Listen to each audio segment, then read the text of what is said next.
में कुछ हासिल ना हो तो समझ जाना कि ऊपर वाले ने उससे कुछ बेहतर आपके लिए सोच कर रखा है। जिंदगी के सफर में जो केवल सत्य के मार्ग पर चलते हैं, उनकी मंजिल ईश्वर के पास पहुंचकर ही समाप्त होती है। यह जिंदगी ईश्वर का दिया हुआ एक अनमोल तोहफा है।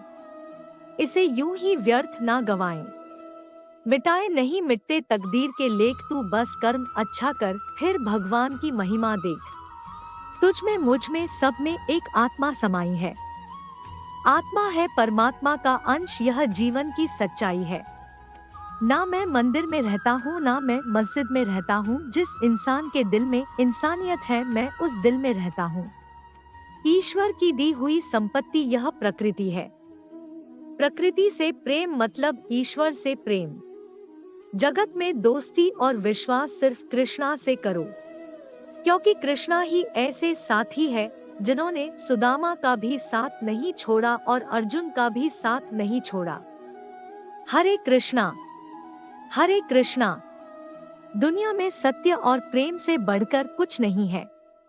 सत्य और प्रेम के सहारे ही ईश्वर को पाया जा सकता है। जब तक हमारे साथ ईश्वर का सहारा है, इस दुनिया में कोई लाख हमारा बुरा चाहे, लेकिन हमारा कुछ नहीं बिगाड़ सकता। हर सुबह भगवान की शरण से अगर शुरू हो तो पूरा दिन अच्छा बीतता है। प्रेम ही ईश्वर है, इसलिए वो मंदिर और मस्जिद में नहीं बल्कि हमारे अंतर्मन और हृदय में मिलते हैं। गीता में श्री कृष्ण ने कहा है कि यहाँ कौन अपना कौन पराया है, तू इसकी चिंता छोड़ और तू अपने कर्तव्य पथ पर चलता चल।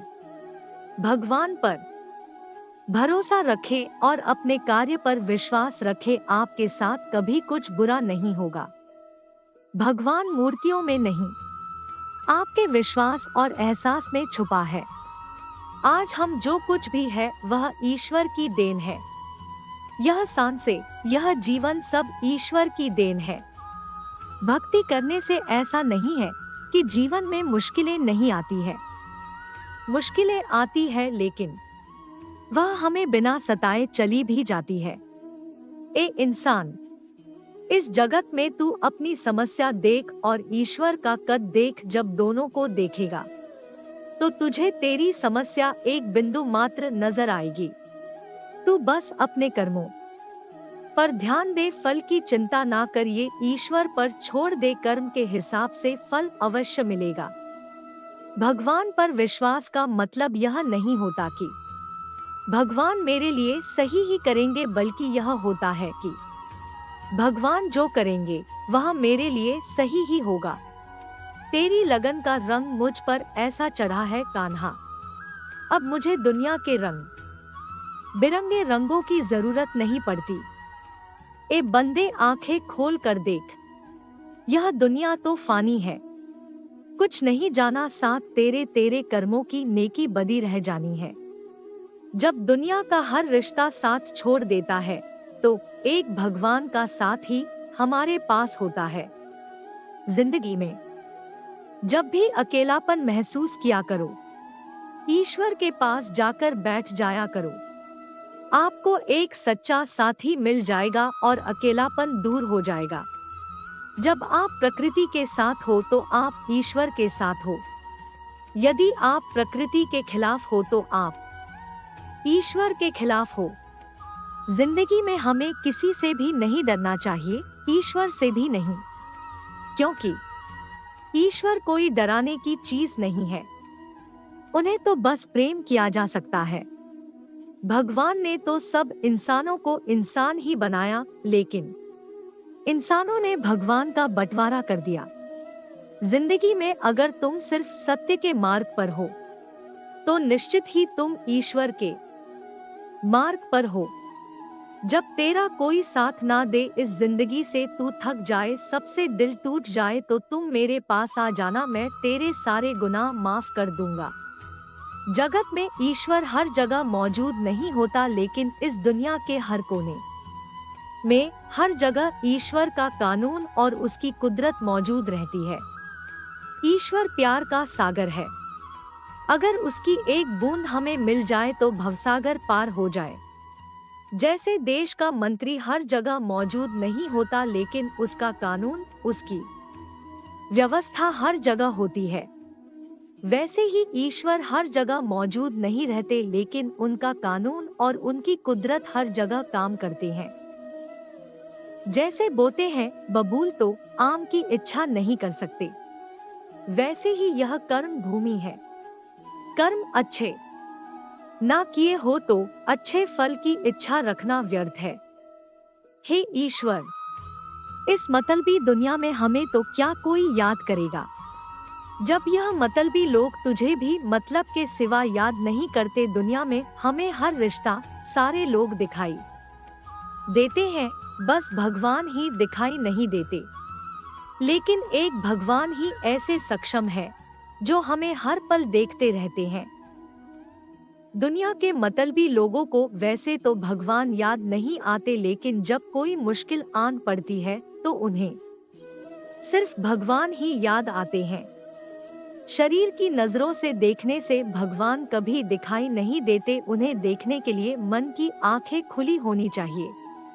भगवान कभी भी 36 प्रकार के व्यंजनों से खुश नहीं होते, वह तो प्रेम के भूखे हैं, मुट्ठी भर तंदुल से भी वह खुश हो जाते हैं। जैसे क्लास में ली गई हर परीक्षा हमें अगली कक्षा तक पहुंचाने के लिए होती है, वैसे ही ईश्वर के द्वारा ली गई हर परीक्षा हमें जीवन में अगले स्टेज तक पहुंचाने के लिए होती है। भगवान को आपके सोने, चांदी, हीरा, मोती के जवाहरातों के चढ़ावे नहीं चाहिए, उन्हें बस प्रेम से 2 पुष्प अर्पण कर दो, वो उससे ही खुश हो जाते हैं। भगवान का शुक्रिया हम जितनी भी बार करें कम है, क्योंकि हमने जितना उनके दर पर सर नहीं झुकाया उससे कई ज्यादा उन्होंने हम पर एहसान किए हैं। डरना है तो अपने कर्मों से डरो, भगवान से नहीं। तुम्हें फल कर्मों का मिलता है, भगवान यूं ही फल नहीं देते। श्रद्धा और सबूरी यह 2 चीजें जिसके पास है, ईश्वर उनके बिल्कुल साथ साथ है। जीते जी इंसान अपने घर से मंदिर तक जाने की फुर्सत नहीं रखता लेकिन मरने के बाद सीधा स्वर्ग मिले यह ख्वाहिश रखता है। माना कि टेक्नोलॉजी में इंसान आज बहुत आगे बढ़ चुका है लेकिन भगवान से निर्मित एक चीज इंसान है जिसे वह आज तक नहीं बना पाया। तू उदास ना हो बंदे, जब कोई तेरे साथ नहीं तो मैं तेरे साथ हूँ। कोई तेरे पास नहीं लेकिन मैं हमेशा तेरे पास हूँ। तू मन से मुझ पर विश्वास कर और मन की आंखों से मुझे देख। जो प्रेम को समझ पाता है उसके लिए ईश्वर को समझना बिल्कुल आसान है। हे ईश्वर, भले ही लंबी जिंदगी ना दे, चाहे जितनी जिंदगी दे, बस स्वस्थ जिंदगी दे और तेरे स्मरण में लगा दे।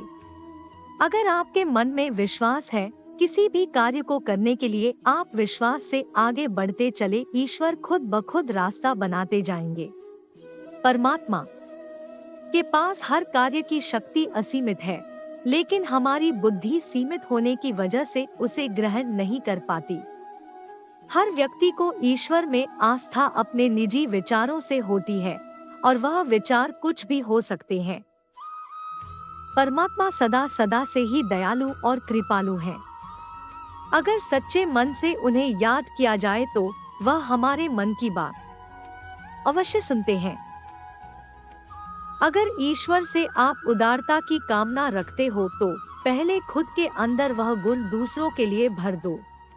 ईश्वर की कृपाता अनंत रहती है, वह कभी नापी नहीं जा सकती लेकिन हमारी बुद्धि संकुचित होने की वजह से वह अनंत कृपा हमें दिखाई नहीं देती।